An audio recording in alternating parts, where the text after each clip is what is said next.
mega eruption of Yellowstone supervolcano's southern twin, and we're going to talk about the magnitude of the eruptions from 0 to 8. Long Valley Caldera and Yellowstone have had 7 and 8, the biggest mega eruptions. Mount St. Helens was 4 on May 18, 1980.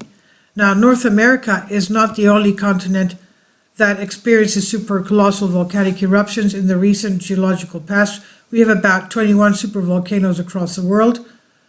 The massive explosion of the almost unknown Villama caldera in Argentina appears to have matched Yellowstone's last continent blanketing blast. It may in fact be just one of several unappreciated supervolcanoes hidden in a veritable megavolcano nursery called the Ecuador Avaroa Caldera Complex, located in the hospitable Puna Altiplano region near the tri-section of Argentina, Bolivia, and Chile. We've had a very big earthquake today in ATACAMA, Chile. Let me just go into it. What was it? Oh, there's a lot. Let me show you. This is the activity today. Okay, let's go in a little bit more. Right here. We've had a lot of activity there lately. This is the one I saw today, 5 magnitude, ATACAMA, Chile. And you can see that these are quite close. ATACAMA again. Okay, Argentina, Bolivia, Chile. So this is the area that they're talking about. This is the area of the supervolcano that they're talking about. This is where we're having these 5 magnitude, 5.2 yesterday, 5.4 on the 9th. So these are not small earthquakes, and this is an area I didn't even know there was a supervolcano there, so there must be over 21 supervolcanoes. This is the first time I've heard of this.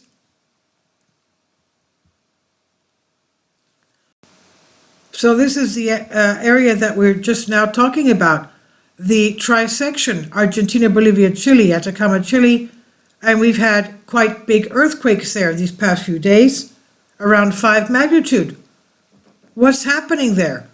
Villama caldera formed during a single event that emitted approximately 2,000 cubic kilometers, almost 500 cubic kilometers of pyroclastic material, said geologist Miguel M. Soler of the National University of Jujuy in San Salvador in Argentina.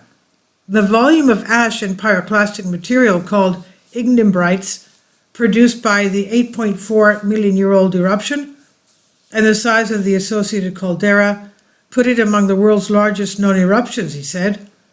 In contrast, for example, Yellowstone produced its important volumes of ignimbrites and lavas in 3 cataclysmic events: eruptions 2 million years ago, 1.3 million years ago, and about 640,000 years ago, ejected huge volumes of rhyolite magma, and each formed a caldera and extensive layers of thick pyroclastic flow deposits, said Soler. And Soler will present some of the recent groundbreaking work on Villama supervolcano at Backbone of America, Patagonia to Alaska. The meeting, co-convened by the Geological Society of America and the Association Geologica Argentina, with collaboration of the Society of Geology Society of Chile. And the Villama caldera appears to have been created when the 10 by 24 mile roof catastrophically collapsed on a chamber of molten rock or magma, explosively venting vast amounts of ignimbrites out in various directions. That massive roof collapse is one of the things all large calderas have in common, and what separates them from the exponentially smaller single vent volcanic eruptions like Mount St. Helens and Mount Pinatubo. But that's where the similarities with Yellowstone end, says Soler. The magma under Yellowstone is thought to be created by the melting of ancient crust under North America, buoying back up and creating a hot spot. Vilama's magma was probably created by a more complex melting of the crust caused by the South American plate, colliding with the overriding Nazca plate to the west. The resulting kneading of the crust, the thickening and thinning, pressurizing and depressurizing, caused large pockets of rock to melt and eventually led to a series of gigantic caldera eruptions. The trigger for the Vilama mega eruption, says Soler, was probably the same thing that gave the caldera its football-like shape, the tectonic faults in the roof of the magma chamber, which probably formed as a consequence of its own instability and or from the significant stresses in the crust in that area. The crustal-rich nature of the ignimbrites and minimal signs of pre-eruption gases also point to an external trigger for the fast eruption, Soler says.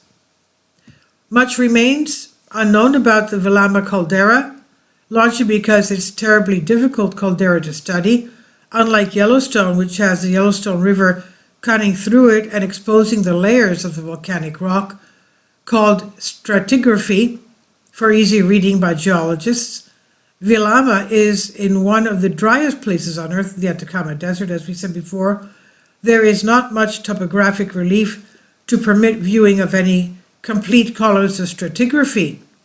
And Soler said, what's more, most of the region is more than 13,000 feet above sea level, which makes field work in the area particularly physically demanding as well, as this also explains why Vilama is just the first of several important calderas in the region that deserves a lot more scientific attention, he said.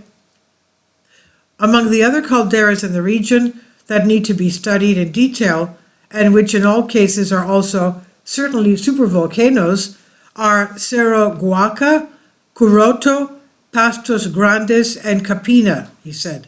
The study of these supervolcanoes, that's the first time I've ever heard of them. So there must be what? 1, 2, 3, 4, 5? There's like 26 supervolcanoes around the Earth. The study of these supervolcanoes is not an end in itself, according to Soler. Figuring out their histories and how and why they erupted will help geologists grasp the regional forces that have been at work in one of the Earth's thickest patches of crust, as well as give clues to other calderas worldwide. And this is from the Geological Society of America on phys.org. Please leave your comments and thank you for your support. Kindly support my Patreon account. The daily posts are 5 videos daily, and they are totally different from what I have on my YouTube channel. Thank you so much for your support and that you find all my content so interesting. You'll find the Patreon account details in the description box below.